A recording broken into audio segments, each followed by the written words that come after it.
Hey guys, Jared here from Mediaover. I'm here with some other people. Me, of course, Jennifer / Sonic Crazy Gal. Amy from Koplaidr. And Robert from Koplaidr.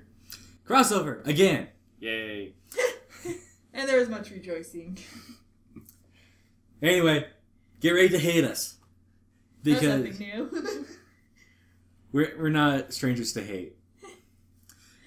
Remember to tell us how you disagree with us down below. But we're talking about movies that are better than the book. Ooh. Dun dun dun! Okay, so I figured that we'll just go in a circle, and I'm thinking of a number between 1 and 10. Whoever gets the closest gets to go first. 7. I picked 7. I'll do 8 then. 3. Number was 11, so you're closest. Chickalady, give me a number from 1 to 10. 11, right. You lied to us. You lied to me. Alright. But I may look like an idiot. I may act like an idiot, but don't let that fool you. I really am an idiot. Gentlemen, Ciccolini here may talk like an idiot and look like an idiot, but don't let that fool you. He really is an idiot. Alright. So, let's see. One of the movies I actually enjoyed a lot better than the books is the Spiderwick movie. They're child books, and so the movie was child friendly, but the books themselves, even though they're made for kids supposedly, are super creepy. Like, they just freaked me out as a kid. But the movie was, actually fun and a lot less creepy, and it had a great climax. So, unlike the climax of the book where they just kind of got the villain monologuing and then escaped, which is dull, they actually had the big final battle in the book and the movie. So, yeah. Oh, that's interesting, because I actually did like the books better than the movie. Really? Did you? Yeah, and I felt like the ending was more epic, because we have the whole junkyard set piece. True, And it's them outsmarting the villain, rather than having a huge action sequence. The movie felt like a typical Hollywood book adaptation to me. Just throwing iconic things together, making up stuff, and not having it be as much. Well, there is a difference between mediums here, though, and I feel like bigger action scenes just works better in a movie than it does in a book. I never read the book. I've only seen the movie, and I don't remember it. I read the books a long time ago, saw the movie a long time ago, vaguely remember it. Yeah, same. It's been a long time for me, too. like I said, the biggest thing for me is that the books creeped me out a lot more, and I didn't like that. Plus, I thought the movie had a happier ending than the books. Okay. So, and I'm a sucker for happy endings. Thinking back to it, I do see a lot of parallels with it with Gravity Falls. That's true. There are a lot of parallels. Do you think that's some inspiration? I don't know. I've never read the book. For like a split second there, I missed the falls part of that. I was trying to figure out how Spiderwick Chronicles was like the Gravity movie with Sandra Bullock. Okay, we'll just say both of them make about equal much sense to me. There you go. So who's next? Amy, let's do Okay, clockwise. so what I was just thinking of is Endcard. If any of you remember that Brendan Fraser movie. I enjoyed it. Yeah, it's a really fun movie, actually. The book it's a really good book. I like the book. I just want to see Brendan Fraser read that book. And that's what manifests the movie. It's a very long book, though, and it's kind of a slog to get through.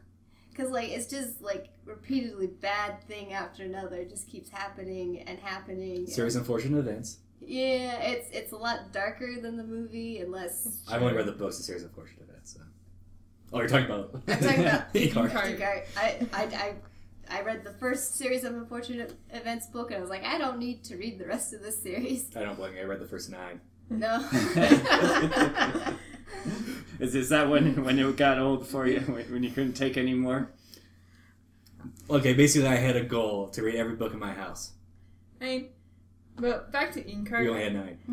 I actually did enjoy the books better, but that's just because I felt like the movie itself wasn't bad. I just felt like they really kind of rushed the ending because they didn't want to do the other books. Yeah, that is one thing I will say. The ending of the movie is kind of rushed and a bit, I don't know, like they handled it better in the book. Mm-hmm. How they... That happens a lot in Hollywood, though. They usually just rush the ending because they don't think they're going to get to the full series. Mhm. Okay. Well, like the big climax, they changed things around a bit, and I kind of liked how the book did it better. But overall, the movie's just a lot more fun to sit through. And with that, I think that's probably a good segue into my first one. Oh boy. Oh. I know. Okay, get ready, Internet. You're all going to hate me all at once. Percy Jackson, The Lightning Thief. You see, I was just about to cite that one as another example of Hollywood botching the ending, like ruining the series in favor of trying to round out the movie. No, that's the second one. I'm talking about the first movie. The second one's awful. You guys can... I'll still trash the second one, except that Nathan Fillion scene. But anyway. The first one, it made more sense to me. It gave more purpose to go to fight Medusa, to go to Vegas, and go to the Pantheon. It made more sense to me than it's like, okay, we're on a time-sensitive mission here. Let's go into that casino over there. Let's go. Well, the thing with the books, though, is he's just kind of, like, repackaging Greek myths, so it's less about the overarching story and more, like, and this is my character's reenacting this Greek myth. And, like, he's got this loose story tying it together. And if that works for you, it works for you, and if it doesn't, it doesn't, but... So, yeah, that's just me. It's just... I don't know. I think the movie's a lot better. And it's like, who lets a bunch of 12-year-olds into a casino? Even on the street. I know it's Vegas, but still. Yeah. Well, this was no ordinary casino, you know. No, it's a trap. It's just, I just have problems. Just a bunch of 12-year-olds. It's like, hey, look, let's go stop there for no apparent reason. It makes sense to me that they should need to get they're trying to prepare their way to escape from the underworld before they actually go to the underworld. Yeah, I will admit that was a good change, like giving a reason for all these things to happen to make it less random. And probably one of the reasons why I like the movie less than the books is because I don't regard the first book as its own thing. I think of it as part of the series. And so the movie kind of betrayed me in the sense that it pushed aside the series and focused on the one book. Yeah. I mean, there's deleted scenes where they actually talk about this for stuff setting up for things in the series.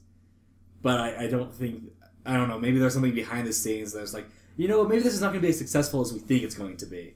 Maybe we should try to keep this self-contained and see how well it goes. My biggest beef with the movie was when they had Percy wear the flying shoes. It's like, he can't wear flying shoes! It's like, that's... But he took a plane from California to New York. I know! He was terrified the entire time they were going to be zapped out of the sky by Zeus.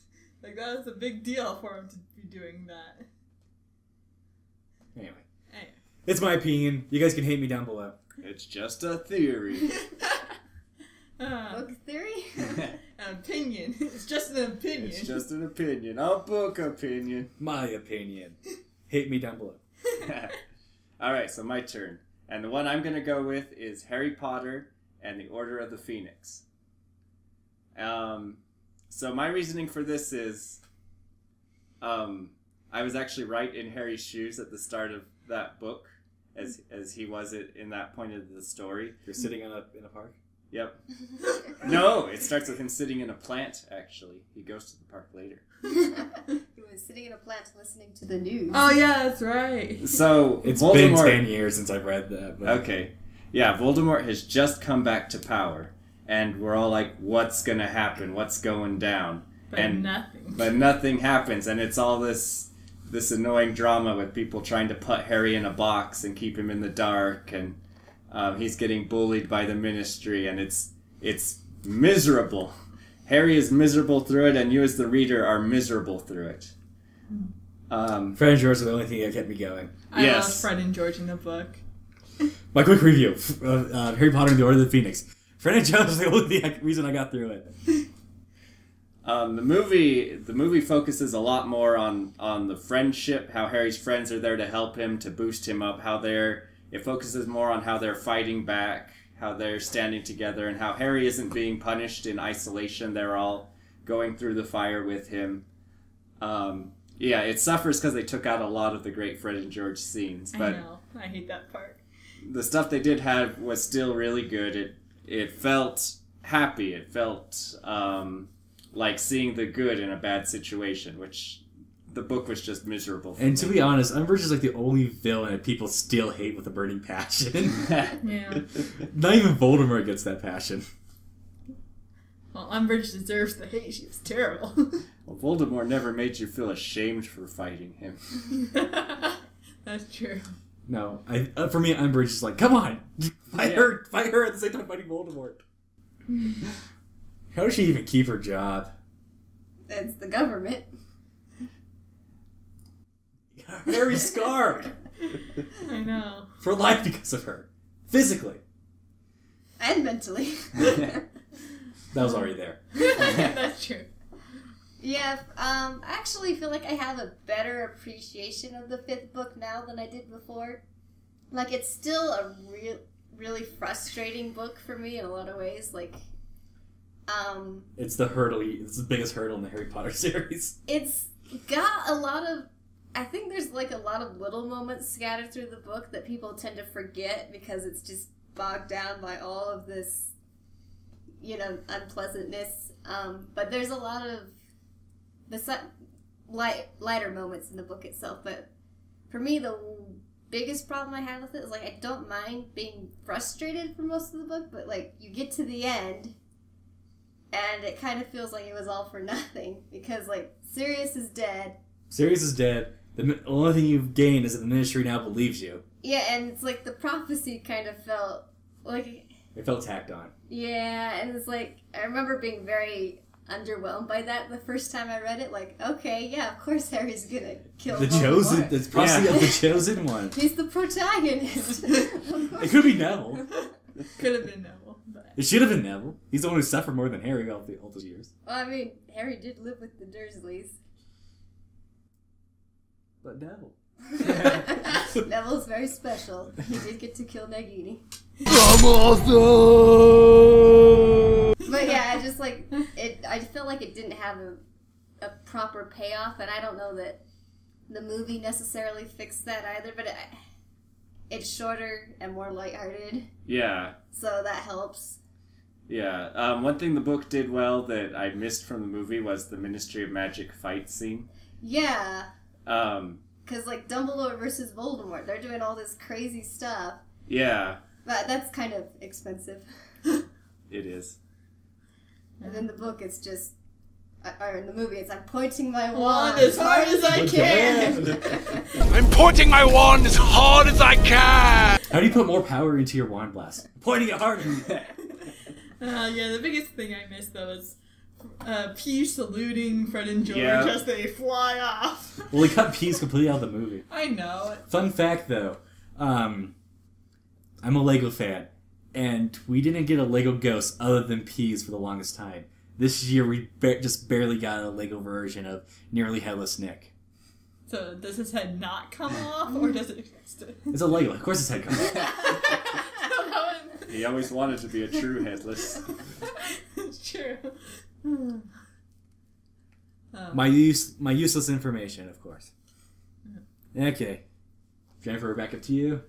Well, the other movie I liked better than the book was Ender's Game. It's not, the book itself is fine, I liked it a lot, but just being able to see the actual zero gravity, games and battle simulations was just so much better, just to, because you can't really picture it very well as you're reading it, but being able to see them interact with all that stuff was awesome. I just love that. Okay. I liked Harrison Ford as the grumpy admiral. Hey, it's Harrison Ford. You can't go wrong with Yeah. him. Yeah. This is Cowboys and Aliens. No, that was even better. Never seen it. It's random. I watched it. It was really weird. Cowboys and Aliens? Yeah. That movie's pretty fun. I Hey, think my Western civics teacher says it's a masterpiece. Oh, there we go. Look, I was promised Cowboys and Aliens. I got Cowboys and Aliens. I was satisfied. Yeah, Yes. you can't argue with that. We'll talk about that later. We can do a whole rant on Cowboys and Aliens, probably. Yeah. Even though I've never seen it. Yeah. Okay, so you were... Let's see. Yeah, we're on Ender's Game. Andrew's- Yeah.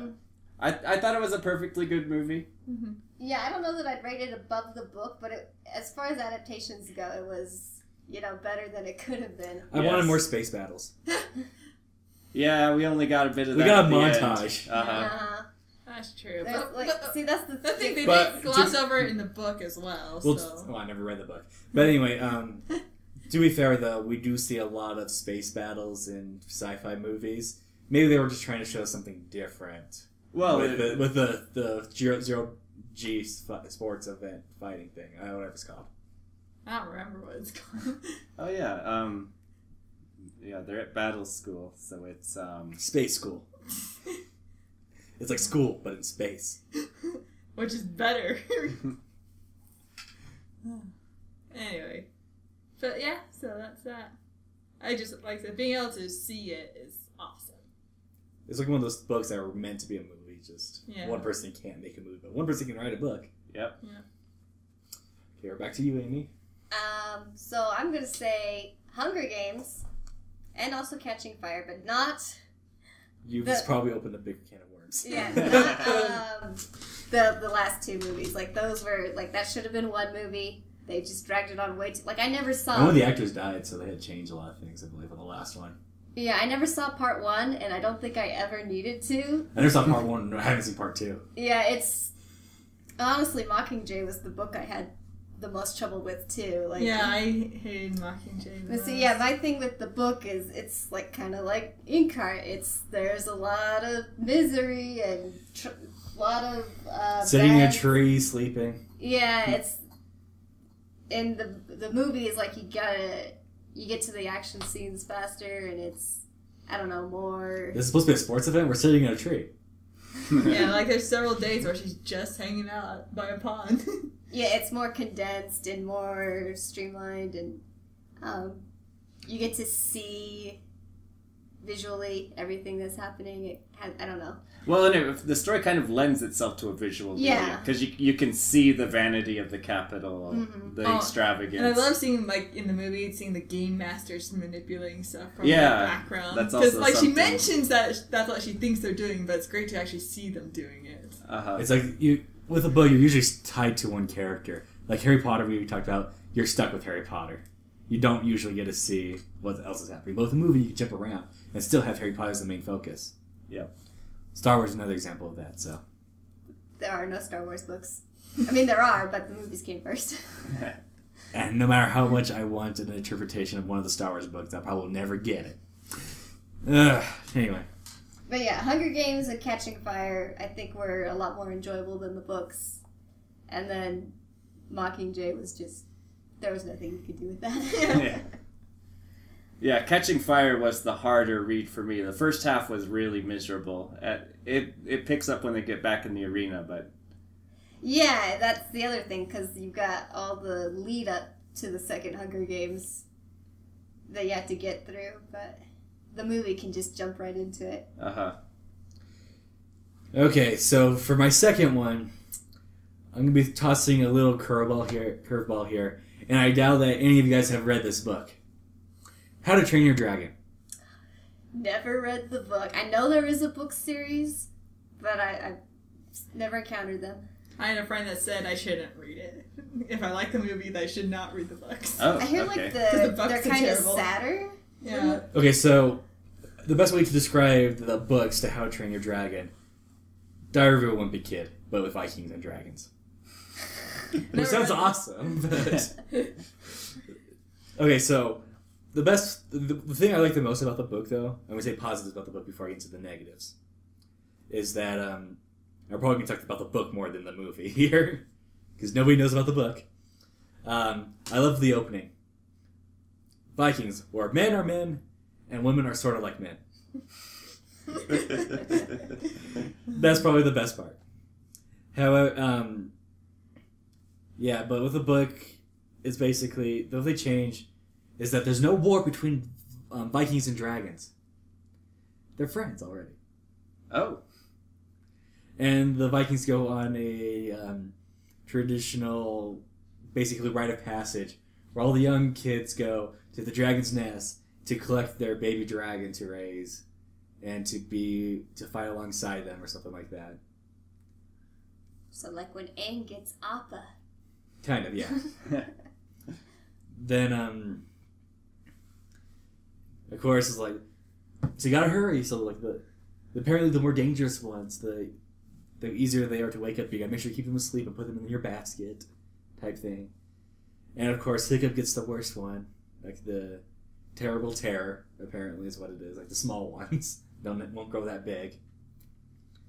And it's just like stuff like that. It was like, and they go through like a bunch of Viking tests. It's like, okay, today you're gonna be making your own boats. And you know how Viking ships are long and thin. Hiccup's is perfectly round. So, I mean, there's some funny things in there. It's not, if you like the movie, yeah, you're probably not gonna enjoy the book. I feel like the movie, it's not really much of an adaptation other than a name and characters, and just kind of basic concept. The movie did a lot better job of creating a better story, I gotta say. So, there's 3 books. So. Okay. And now we're gonna have 3 How to Train Your Dragon movies. And I'll probably get more into the books, probably about when the movie comes out. So, okay. All right. I didn't plan this far in advance. All right. I'm gonna throw a curveball. I'm gonna say. You can say skip if you want to. If you don't have another one. Well, I have something, but it's kind of goes against the format. This is a book that's better than the movie, but the book was written after the movie was made. Huh. All right. So does that count? No. No. Tell us about it anyway. All right. This is Fantastic Voyage by Isaac Asimov. I thought you were going to say Fantastic Beasts because that movie just came out. I'm not sponsored. So wait, the movie happened and then the book? Yeah. Huh. That's strange. I didn't know that. And the book does a lot to fix the science of the movie. So was it just Isaac Asimov's fix-it fic for the movie? I guess. So yeah, Fantastic Voyage is about this delicate brain surgery that needs to be done. So this team shrinks down into a tiny submarine and goes inside of the body of the person who needs the surgery. Sounds like Saturday morning cartoon. Yeah. Well, that's They're probably all- where the Saturday yeah. morning cartoon got it from. I'm uncultured swine. So there's kind of tension about it because they only have 1 hour to do the surgery before they start growing again. So if they're still inside the body, they'll destroy the person. Obviously. And the guy who they need to save knows some critical military knowledge. And so there's a fear that someone on the team is going to try to sabotage the surgery. But anyway, I like the book a lot better because of the science. Like the submarine gets destroyed before the end, and in the movie, the people have to get out, and the submarine just disappears, like it gets eaten by a white blood cell, and it's not a problem. In the book, they need to get the destroyed submarine out of the body, so they actually lure the white blood cell out with them. Huh. And then there's a part where they're low on oxygen, so they need to get some air from the lungs to refill their oxygen supply. And in the book, or in the movie, they just point a hose at the capillaries in the lungs and suck up some oxygen. In the book, they point out, but the air molecules are too big for us to inhale because we're shrunk down. So we have a shrink ray inside of our vacuum, so we can shrink the air as we suck it up. So lots of little details like that makes the book a lot better. We're talking about movies that are better than the book. I know, but this book came after the movie, so that makes it relevant to this discussion. He's kind of got a point, but... I don't see that point. But anyway, let's not sit here arguing. I'm going to do that in the comments after this video is posted.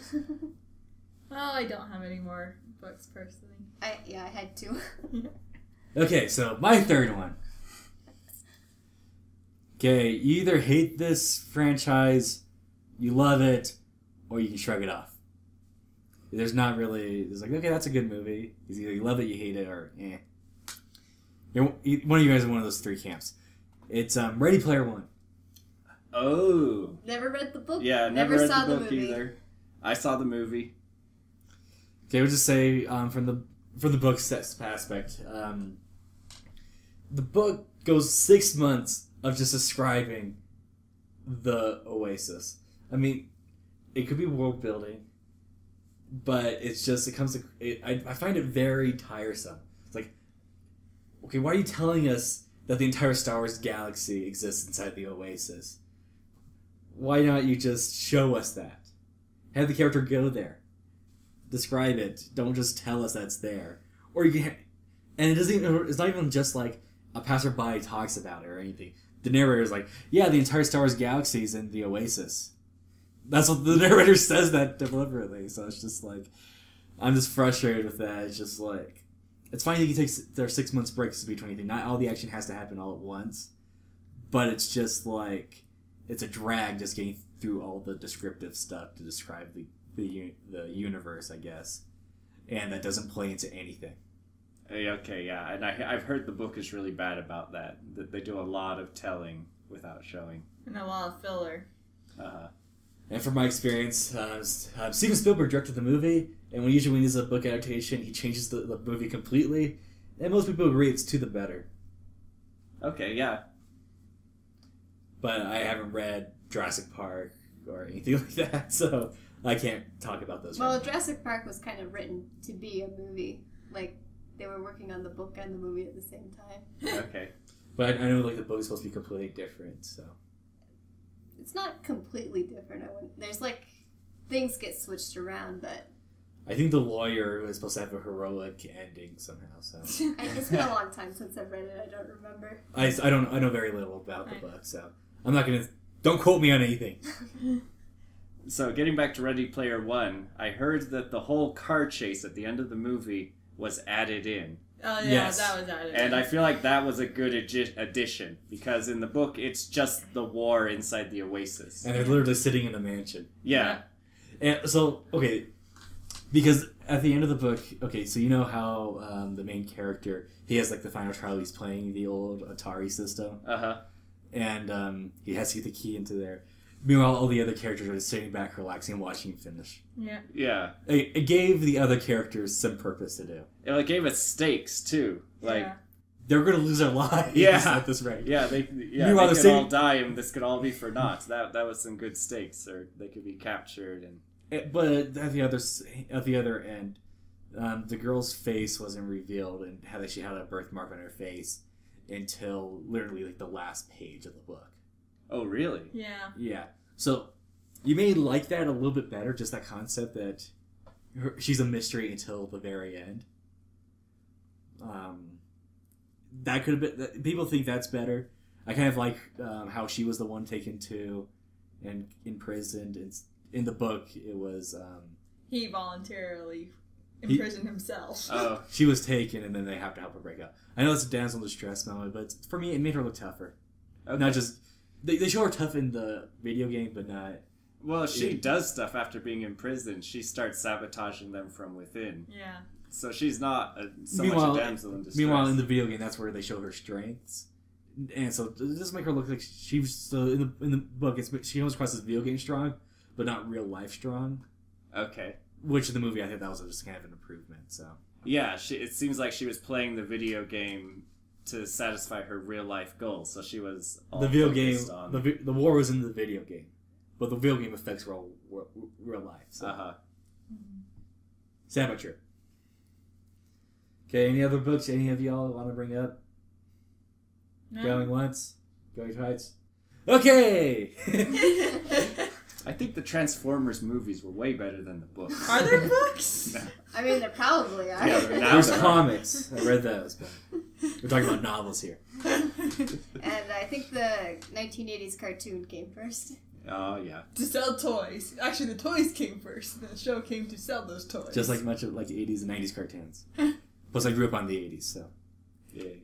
Okay, so we'll call it there. Thanks for watching, everybody. Remember to like, comment, subscribe. And do you have anything else you'd like to say before we close off? Yes. Go to Koplaidr on the YouTube channel. They'll leave a link in the description. Subscribe to us. We do animations and funny skits. I was going to advertise after you guys said anything, but you did that for me, so. Yep. Yeah. We're too on top of things. And just remember, you gotta make your own opinions about these stuff. These are just our opinions, but you still have to make your own. But we are right and you are wrong. At least according to us. I look forward to reading your hate mail. Bye. Bye. Oh, wait, I should have mentioned Aragon. Oh, no!